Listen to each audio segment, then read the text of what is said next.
الحمد للہ وحدہ لا شریک لہ والصلاة والسلام علی من لا نبی بعد۔ پارہ نمبر 24 سورہ زمر چل رہی تھی۔ اللہ تعالیٰ نے پارہ نمبر 24 کے شروع میں یہ بات سمجھائی کہ دیکھیں ایک وہ شخص ہے جو اللہ پہ جھوٹ بولتا ہے، ایک وہ ہے جو سچ بولتا ہے۔ بھلا یہ سچ بولنے والے اور جھوٹ بولنے والے کیسے برابر ہو سکتے ہیں؟ سچائی کا اہتمام کرنا چاہیے۔ پھر اللہ تعالیٰ نے اپنی رحمت اور توبہ کا ذکر کر کے جو فساق ہیں، اللہ کی نافرمانی کرنے والے ہیں، ان کو ترغیب دی اور اپنی رحمت بتائی ہے۔ یا عبادی الذین اسرفوا علی انفسہم لا تقنطوا من رحمت اللہ۔ کوئی شخص بھی اللہ کی رحمت سے نا امید نہ ہو، اللہ کی رحمت سے مایوس نہ ہو۔ اللہ کی رحمت بہت وسیع ہے، تمہارے آنے میں دیر ہے، اللہ کے معاف کرنے میں دیر نہیں ہوتی۔ اپنی رحمت کی وسعت کو بیان کیا ہے، توبہ کی ترغیب دی ہے۔ پھر اللہ تعالیٰ نے سورہ زمر کے آخر میں فرمایا کہ جب کفار قیامت کے دن آئیں گے، جہنم میں دھکیلا جائے گا، تو دروغہ جہنم کہے گا تمہیں ڈرانے والا کوئی نہیں آیا تھا، آئے تھے اللہ کے رسول نہیں آئے تھے، آئے تھے بس ہماری غلطی تھی، ہم نے نہیں مانا۔ اور جب جنت کو جنت میں داخل کیا جائے گا تو وہاں جو اللہ اکبر جنت میں ملائکہ جو جنت پر مقرر ہو گئے، سلام علیکم طبتم فادخلوها خالدین، سلامتی ہو، مبارک ہو، اب تم نے یہاں پر ہمیشہ رہنا ہے۔ اللہ تعالیٰ ہمیں اہل جنت میں شامل فرمائے۔ سورۃ المؤمن، اس سورت میں جو کہ ایک شخص کا ذکر ہے جس کے لیے اللہ فرماتا ہے وقال رجل مؤمن من آل فرعون، تو سورت کا نام ہی سورہ مومن رکھ دیا گیا ہے۔ اہل ایمان کے لیے اس صورت میں ملائکہ کی دعاؤں کا ذکر ہے۔ اہل ایمان کتنے خوش قسمت ہیں کہ جن کے لیے فرشتے ملائکہ دعائیں کرتے ہیں، یا اللہ ان کو عذاب سے بچا، ان کو جنت میں داخل فرما۔ مومنین کے گھر والوں کے لیے دعائیں کرتے ہیں ملائکہ، اے اللہ ان کو جہنم سے محفوظ فرما۔ پھر اس میں ظالم کا ذکر کیا، سرکش فرعون کا ذکر کیا، موسیٰ علیہ السلام کے واقعے کا ذکر کیا۔ بالآخر موسیٰ علیہ السلام کامیاب ہوئے ہیں۔ وحاق بآل فرعون، فرعون کو اور فرعون کی ذریت اور اس کے ماننے والوں سب کو اس دنیا میں بھی عذاب آیا، اور آخرت کا عذاب تو ہے ہی۔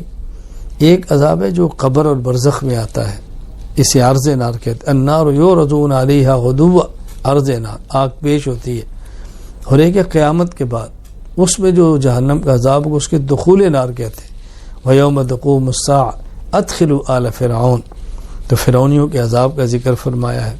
موسیٰ علیہ السلام اور ماننے والوں کی نجات کا ذکر فرمایا۔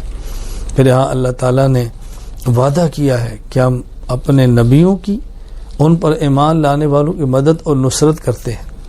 مدد اور نصرت کا معنی صرف یہ نہیں ہے کہ میدان جنگ میں غالب ہوتے ہیں، حق کا بول بالا ہوتا ہے۔ اگر یہ میدان جنگ میں نہ بھی غالب ہوں تو اللہ ان کا انتقام لیتے ہیں اور کفر کو تباہ کرتے ہیں اور ظالم کو ظلم کی سزا دیتے ہیں۔ تو اللہ تعالیٰ بہرحال اپنے نبیوں کی، رسولوں کی اور اپنے متبعین کی مدد فرماتے ہیں، اللہ کا وعدہ ہے۔ اللہ تعالیٰ نے پھر یہاں سورت کے آخر میں بات سمجھائی ہے کہ دیکھو ایک بات یاد رکھ لو، اللہ تعالیٰ کی سنت ہے، یہ ہمیشہ سے حق غالب آتا ہے، باطل ختم ہوتا ہے، کفر کو کفر کی سزا ملتی ہے، ایمان والوں کو اللہ ایمان کی بنیاد پہ نجات دیتے ہیں۔ یہ اللہ کا قانون ہے جو ہمیشہ رہنا ہے۔ سورہ حامیم سجدہ، سورت کا آغاز حامیم سے ہے۔ یہ حروف مقطعات ہے، مقطعاتن کی جمع ہے، قطعن سے جس کا معنی کاٹنا۔ حامیم الگ الگ پڑھا جاتا ہے، اس لیے ان کو حروف مقطعات کہتے ہیں۔ اور اس میں جو کہ سجدہ بھی ہے، اس لیے سورت کا نام ہی حامیم سجدہ ہے۔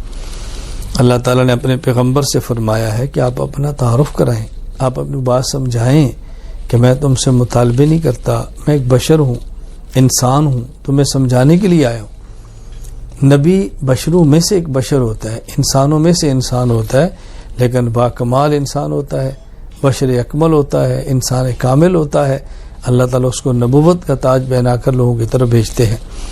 پھر اللہ تعالیٰ نے جو پہلے قومیں گزری ہیں ان کے انجام بد کا ذکر کیا ہے کہ جو پہلے قومیں تھی، قوم عاد ہے، قوم سمود ہے، قوم موسیٰ ہے، وہ پیغمبر پر ایمان نہیں لائے، نبیوں پر استاتی رہیں، بالآخر برباد ہو گئی۔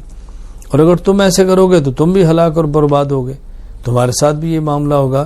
تو یوں اللہ تعالیٰ نے سورت میں یہ بات سمجھائی ہے. ہمیں بھی چاہیے کہ ہم حق والوں کا ساتھ دیں اور اہل باطل سے دور رہیں. پھر اللہ کریم نے اس بات کا اہتمام فرمایا ہے آخر میں کہ مومنین کا ذکر فرمایا اہل ایمان کی شان ہے کہ وہ جب ربنا اللہ کہتے ہیں تو ڈٹ جاتے ہیں. مصائب اور مشکلات کو دیکھ کر حق کو چھوڑتے نہیں ہیں, حق کا ساتھ دیتے ہیں. نتیجہ کیا نکلتا ہے؟ اللہ کے مہمان بنتے ہیں, اللہ کی رحمتیں نازل ہوتی ہیں, اللہ پھر ان کو حزن و غموں سے محفوظ فرما لیتے ہیں. اور اللہ تعالی نے مومن کی شان کیا بیان فرمائی ہے؟ فمن احسن قولا ممن دعا الی اللہ وعمل صالحا وقال اننی من المسلمین. دنیا میں اصل تو وہ شخص ہے جو دین کی بات کرے, اچھی بات کرے, اور پھر اپنے اوپر بھی اس کو فخر ہو کہ میں بھی مومن ہوں. وقال اننی, میں بھی مومن ہوں, اور اس کو احساس ہو کہ میں اہل حق میں سے ہوں. تو اللہ تعالیٰ نے یہ ایمان والوں کی شان بیان فرمائی ہے. اللہ تعالیٰ ہمیں بھی دین پر جمنے کی توفیق عطا فرمائے, استقامت عطا فرمائے. استقامت کا ایک مفہوم کیا ہے کہ مصائب کے باوجود بھی ڈٹے رہے, اور استقامت کا ایک مفہوم کیا ہے؟ ہر حال میں دین کے اوپر رہے, خوشی ہو غمی ہو, ہر حال کے اوپر دین کے اوپر رہے. اللہ تعالیٰ عافیت کے ساتھ استقامت عطا فرمائے اور دین کی خدمت کرنے کی ہم سب کو توفیق عطا فرمائے. وآخر دعوانا ان الحمد للہ رب العالمین.